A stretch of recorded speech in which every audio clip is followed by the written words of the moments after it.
آج کے اس ایکسپلینر میں خوش آمدید۔ آج ہم ایک ایسے موضوع پر بات کرنے والے ہیں جو ہر سال کافی بحث کا حصہ بنتا ہے۔ ہم علامہ محمد عبدالشکور رضا قادری صاحب کی ایک زبردست تحریر کا تجزیہ کر رہے ہیں۔ اس تحریر میں قربانی کے حوالے سے اٹھنے والے جدید اور ملحدانہ اعتراضات کا بہت ہی منطقی اور سائنسی جواب دیا گیا ہے۔ تو چلیے بغیر کسی تاخیر کے شروع کرتے ہیں۔ اچھا، آگے بڑھنے سے پہلے جلدی سے دیکھ لیتے ہیں کہ آج ہم کیا کچھ کور کرنے والے ہیں۔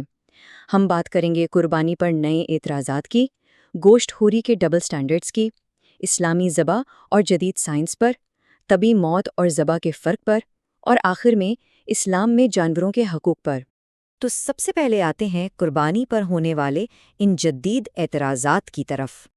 دیکھیے، مصنف بتاتے ہیں کہ تاریخی طور پر اسلام کے مختلف احکامات ہمیشہ سے تنقید کی زد میں رہے ہیں، چاہے وہ نماز ہو، روزہ ہو یا حجاب، اور قربانی بھی اس سے محفوظ نہیں۔ خاص طور پر آج کل سوشل میڈیا پر قربانی کے دنوں میں ایک عجیب سا طوفان کھڑا ہو جاتا ہے، جہاں اسے خون کی ہولی یا جانوروں پر ظلم کہا جاتا ہے۔ لیکن یہاں ایک اہم سوال پیدا ہوتا ہے، کیا ان اعتراضات کے پیچھے واقعی کوئی ٹھوس سائنسی یا منطقی بنیاد ہے، یا یہ صرف جذباتی نعرے ہیں؟ مصنف کی اس تحریر کو سامنے رکھتے ہوئے آج ہم بالکل غیر جانبدارانہ انداز میں اسی سوال کو پرکھیں گے۔ اب چلتے ہیں مصنف کے پہلے اور بہت ہی مضبوط کاؤنٹر آرگیومنٹ کی طرف، جو ہے گوشت خوری کا دوہرا معیار یا ڈبل سٹینڈرڈ۔ اکثر یہ اعتراض سننے کو ملتا ہے کہ ایک مہذب انسان کو بے زبان جانور کا خون دیکھ کر خوشی نہیں منانی چاہیے۔ سننے میں تو یہ بات بڑی اپیل کرتی ہے، بڑی ہمدردانہ لگتی ہے، لیکن علامہ صاحب اس پر ایک بہت ہی بڑا اور سچ کہوں تو چبھنے والا سوال کھڑا کرتے ہیں۔ اور وہ سوال اس حیران کن نمبر سے جڑا ہے، 1 ارب سے زیادہ۔ ذرا سوچئے، مصنف کے مطابق عام دنوں میں صرف برطانیہ کے ذبح خانوں میں سالانہ 1 ارب سے زیادہ جانور کاٹے جاتے ہیں۔ تو بھئی جو لوگ قربانی پر اعتراض کرتے ہیں، کیا ان کی پلیٹ میں آنے والا گوشت کسی کھیت میں اگتا ہے؟ اگر نہیں، تو کیا اتنے بڑے پیمانے پر ہونے والا یہ عمل ظلم نہیں ہے؟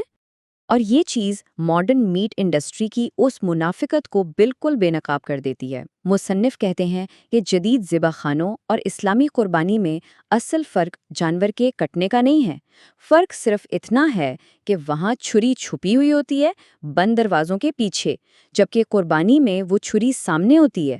بس اتنی سی بات ہے۔ چلیے اب جذبات سے نکل کر خالص سائنس اور اسلامی ذبح کے حقائق کی طرف آتے ہیں۔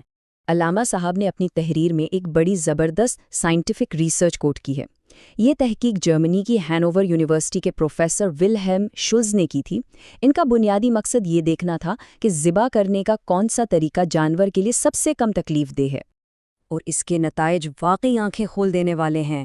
اس اسٹڈی نے ثابت کیا کہ اسلامی طریقے میں جب گردن کی رگیں کٹتی ہیں تو دماغ کو خون کی سپلائی فوراً رک جاتی ہے۔ اس کا مطلب کیا ہے؟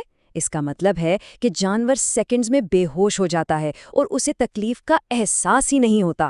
اس کے برعکس مغربی طریقے، جسے سٹننگ کہتے ہیں، اس میں جانور کو بار بار تکلیف اور شدید اذیت سے گزرنا پڑتا ہے۔ تو سائنس تو خود اسلامی طریقے کی واضح تائید کر رہی ہے۔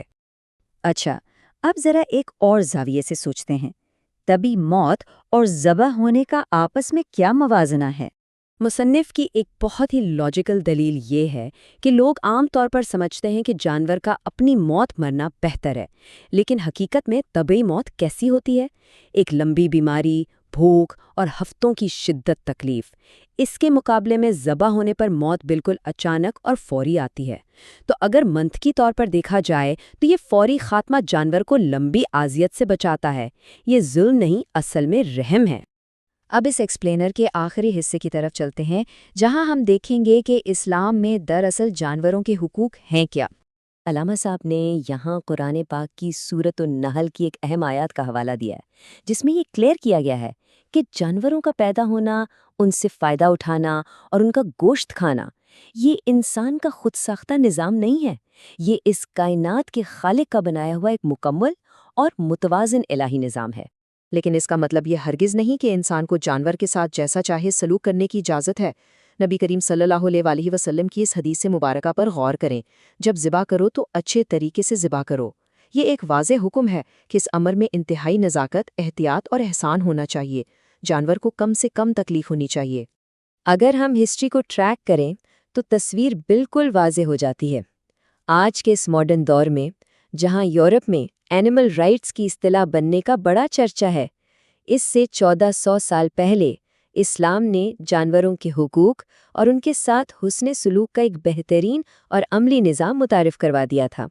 تو سب سے اہم بات یہ نکل کر آتی ہے کہ علامہ محمد عبدالشکور رضا قادری صاحب کے ان 5 دلائل نے پچھلے تمام اعتراضات کو بے بنیاد ثابت کر دیا ہے۔ چاہے وہ ماس انڈسٹری کا ڈبل سٹینڈرڈ ہو، ہینوور اسٹڈی کی سائنٹیفک بیکنگ ہو، فوری موت کا رحم ہو یا قرآن و حدیث میں دیے گئے حقوق، ان سب کو ملا کر دیکھیں تو ایک بہت ہی ٹھوس جواب بنتا ہے۔ اب اس سب کے بعد میں یہ آخری سوال ذہنوں میں چھوڑ کر جا رہا ہوں۔ اگر سامنے نظر آنے والی چھری جانور کی فوری اور سائنٹیفک طور پر ثابت شدہ بے حسی کو یقینی بناتی ہے، تو آج کے جدید معاشرے کو ظلم اور رحم کو کس پیمانے پر ناپنا چاہیے؟ کیا صرف جذبات پر یا ٹھوس حقائق پر؟ یہ سوچنے کی بات ہے۔ آج کے اس ایکسپلینر میں ہمارے ساتھ شامل ہونے کا بہت شکریہ۔